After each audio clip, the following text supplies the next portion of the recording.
আজকে সিরিয়াসলি আমি পুরো মানে কি করে ঘরে ঢুকবো আমি খুঁজেই পাচ্ছিলাম না। আমাদের এই তালাটা এই যে অটোমেটিক লক হয়ে যায় চাবি ছাড়াই। তো আমি ছিলাম বাইরে, অনেক লোকজন ছিল, ওনাদের সাথে কথা বলতে বলতে আমি বাইরে ছিলাম। তো এই চাবিটা আমি আমাদের টেবিলে রেখেছি।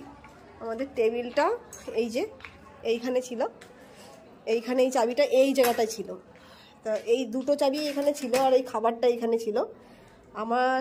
তা আমি কী করে ঘরে ঢুকবে আমি খুঁজে পাচ্ছিলাম।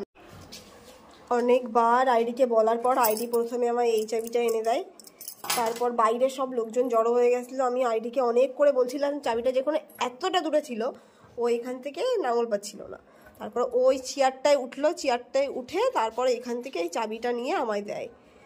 ও না হলে আমি সত্যি ঘরেই ঢুকতে পারতাম না আজকে।